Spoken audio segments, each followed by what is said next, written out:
Bonjour, je m'appelle Julien Hendrix, je suis professeur en mathématiques appliquées à l'EPL et également examinateur pour l'examen d'entrée aux études d'ingénieur civil et plus particulièrement dans la matière d'analyse.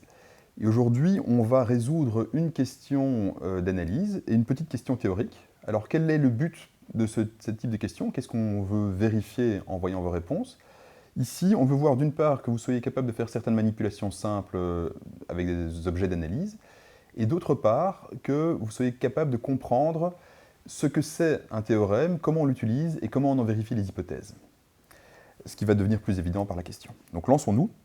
Je vois soit une fonction f définie de moins 1 en 1, donc il y a un domaine très spécifique, qui est définie par racine de la valeur absolue de x. Montrer que pour tout point x du domaine de sa dérivée f', on a f' de x en valeur absolue plus grand ou égal à 1,5. Alors en voyant ça, on vous demande de montrer quelque chose, donc il va falloir faire un raisonnement de nature légèrement théorique. Et voilà, comment est-ce qu'on se lance? En tout cas, ce qui semble évident, c'est qu'on va vous demander de calculer une dérivée. On vous demande de prouver quelque chose par rapport à la dérivée, calculons cette dérivée. Alors j'en profite pour vous conseiller, du coup, dès qu'il est évident qu'il faille calculer cette dérivée et qu'elle n'a pas l'air si compliquée, faites-le directement sur votre feuille. C'est pas la peine de le faire sur le brouillon et de faire toute la dérivée sur le brouillon et de le recopier après. C'est bien, mais ça vous prend du temps. Or, vous n'en avez pas nécessairement énormément pendant l'examen. Donc commençons par calculer cette dérivée. Eh bien, nous avons f' de x sur les points où elle est définie. Donc on nous pose la question que pour les points où elle est définie, donc supposons que ce soit défini. Comme c'est une racine carrée, nous allons avoir que c'est égal à 1 sur 2 fois racine de valeur absolue de x fois la dérivée de valeur absolue de x. Et qu'est-ce que c'est la dérivée de valeur absolue de x? Alors soit vous pouvez faire les cas séparés, soit vous rappeler que la dérivée de valeur absolue de x, c'est égal à 1 si x est positif et à moins 1 si x est négatif. Si x égale 0, la dérivée de valeur absolue n'est pas définie et la dérivée de f n'est pas définie non plus, mais on peut ignorer ce cas-là puisque la question ne porte spécifiquement que sur les points du domaine de la dérivée f'. Et donc vous avez f' de x est égal à 1 sur 2 racines de valeur absolue de x si x est positif et moins 1 sur 2 racines de valeur absolue de x si x est négatif. Alors, on aurait pu aller un tout petit peu plus vite parce qu'en fait, on vous pose des questions sur la valeur absolue de la dérivée. Donc ça implique que la valeur absolue de f' de x, c'est égal en fait à 1 sur 2 racines de valeur absolue de x, puisque le plus 1 moins 1 devient 1 en valeur absolue. Bon, on vous demande maintenant de prouver que ceci, c'est toujours plus grand que 1,5. Dans le domaine de la fonction, c'est-à-dire pour x entre moins 1 et 1. Alors là, il faut avoir l'idée de se dire, voilà, comme x est entre moins 1 et 1, c'est-à-dire est plus petit que 1 en valeur absolue, eh bien, nécessairement, 1 sur x va être plus grand que 1, et donc 1 sur 2 racine de x va être plus grand qu'1,5. Donc essayons de faire ça. Donc on a x qui appartient à moins 1 à 1, ce qui implique que x en valeur absolue est plus petit ou égal à 1, et donc 1 sur, et idem que racine de valeur absolue de x est plus petit ou égal à 1, et donc 1 sur 2 racine de valeur absolue de x, pour x non nul, est plus grand ou égal à 1,5. On a donc prouvé cette première partie. J'en profite pour vous signaler que lors de la correction, si vous aviez sauté une ou deux étapes ici en disant, voilà, comme valeur absolue de x est plus petit ou égal à 1, 1 sur 2 racine de valeur absolue de x est plus grand ou égal à 1,5, on aurait compris évidemment ce que vous vouliez dire et ce serait passé. Simplement ici, j'ai fait toutes les étapes afin que vous puissiez suivre la résolution de façon complète. Passons à la deuxième partie de la question. Alors ici c'est différent. On vous rappelle donc le théorème de Rolle, qui fait partie de la matière, mais qu'on souhaitait quand même vous rappeler pour ne pas, voilà, parce que la question n'était pas récitez-nous par cœur le théorème de Rolle, mais de poser une question à propos de ce théorème. Donc voilà, soit une fonction f de a, b vers r continue sur ab et dérivable sur ab ouvert, tel que f de a est égal à f de b, alors il existe au moins un réel c pour lequel, dans ab ouvert, tel que f' de c est égal à 0. Donc passons à la question. On vous dit, le raisonnement suivant, à propos de la fonction définie au point précédent, mène à une conclusion absurde, et donc il est nécessairement faux.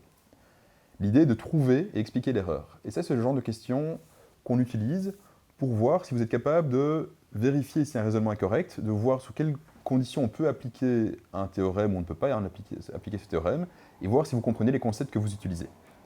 Alors quel est le raisonnement? Étant donné que f de moins 1 est égal à f de 1 est égal à 1, le théorème de Rolle implique l'existence d'un point C dans moins 1, 1, tel que f' de C est égal à 0. Or, on a prouvé au point précédent que f' de C en valeur absolue était toujours plus grand que 1,5, et donc on a f' de C est égal à 0 est plus grand ou égal à 1,5. Ce qui est évidemment absurde et qui ne peut pas être vrai. Et donc ce qu'on vous demande, c'est trouver l'erreur. Bon, ben, pour trouver l'erreur, on va simplement, soit vous la devinez comme ça, mais ici on va procéder de façon systématique. On va partir du début du raisonnement, et au fur et à mesure, on va voir ce qui coince. Alors, première question, point. Étant donné que f de moins 1 est égal à f de 1 est égal à 1, bon, ben, calculons f de moins 1, ben, c'est égal à racine de valeur absolue de moins 1 est égal à 1, très bien. Et en fait, c'est égal aussi à f de 1 qui est égal à racine de valeur absolue de 1. Donc, ici, ok, on a f de moins 1 est égal à f de 1. J'en profite pour dire que ce point-ci, en fait, finalement, n'est pas demandé dans la réponse. Je l'aurais pu l'écrire au brouillon, je n'ai pas de brouillon ici, simplement. Mais donc, cette partie-là du raisonnement est correcte. Alors, le théorème de Rolle implique l'existence d'un point C tel que f' de C est égal à 0. Alors, si c'était vrai, le dernier point, nous aurions Rolle, ici, sur lequel on va revenir par la suite. Et si on avait ensuite C tel que, donc C qui appartient à moins 1, 1, tel que f' de C est égal à 0, eh bien effectivement, on aurait que f' de C en valeur absolue serait égal à 0. Or, on a vu que quand c'est défini, f' de x doit être plus grand ou égal à 1,5 en valeur absolue, donc ça c'est pas possible. Mais néanmoins, si on avait un tel point C, la suite du raisonnement serait correcte. Et donc, ça c'est bon, ça c'est bon. S'il y a un problème, ça doit être pour le théorème de Rolle. Donc regardons le théorème de Rolle. Alors, on nous dit, étant donné que f de moins 1 est égal à f de 1 est égal à 1, on voit que dans le théorème de Rolle, on avait f de a est égal à f de b. Donc ça veut dire qu'on l'a appliqué en a est égal à moins 1 et b est égal à moins 1. Donc Rolle. Donc ça doit être appliqué en a est égal à moins 1, b est égal à 1. Et donc vérifions si on peut l'appliquer pour ce a et ce b là. Alors que nous dit Rolle? Soit une fonction f de a, b vers r continue. Donc f de moins 1, 1 vers r continue sur moins 1, 1. Mais c'est bon, on a ça, puisqu'on a f de x est égal à racine de valeur absolue de x. C'est continu sur moins 1, 1. Donc c'est bon, il n'y a pas de problème. Là, pour l'instant, c'est bon. Donc continu sur AB, c'est bon. Et puis on nous demande dérivable sur l'intervalle ouvert AB. Alors, est-ce que c'est dérivable sur l'intervalle AB? Donc, dérivable sur moins 1, 1. Et en fait, c'est là que ça coince. Parce que, mais racine de valeur absolue de x, eh bien, ça peut vérifier que ce n'est pas dérivable en 0. Pourquoi? Parce que ça a une tête un petit peu près comme ça. Donc ce n'est pas dérivable en 0.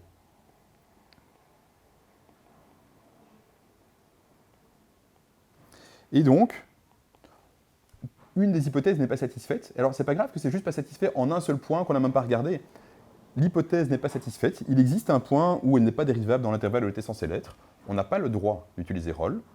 Et donc, voilà, le résultat, c'était l'erreur du raisonnement. On a utilisé Rolle dans un contexte où on ne pouvait pas parce que les hypothèses n'étaient pas satisfaites. Donc, l'erreur, on a appliqué le théorème de Rolle alors que f n'est pas dérivable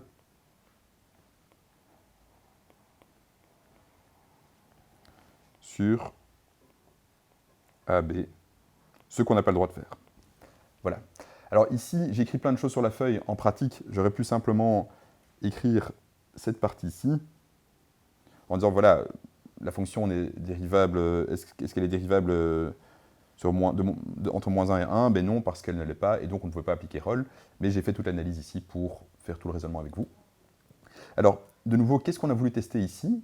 Eh bien, sur la première partie, on a voulu tester que vous sachiez faire un raisonnement un petit peu abstrait, c'est-à-dire de montrer que une dérivée ou une valeur absolue d'une dérivée était toujours plus grand qu'un demi, et donc des manipulations de base et un raisonnement légèrement abstrait, légèrement général. Sur la deuxième partie, quel était le but ici? Mon but n'était pas de voir si vous connaissiez par cœur le théorème de Rolle, c'était pas ça mon objectif. Je voulais voir si vous étiez capable de comprendre un énoncé mathématique relativement simple, mais dans un sens précis, c'est-à-dire de voir quelles sont les hypothèses qui doivent être vérifiées, qu'est-ce que ça veut dire, de voir si vous comprenez ces hypothèses et que vous pouvez vérifier si effectivement elles sont vraies ou pas dans votre cas, et puis de voir si on peut en déduire la thèse du théorème, et si on peut l'appliquer ici, et puis de pouvoir avoir un esprit critique qui vous permet de voir qu'effectivement ici, ce n'était pas vérifié, et que donc le raisonnement n'était pas valable. Voilà, merci à tous, bonne journée, et j'espère vous voir bientôt à l'EPL.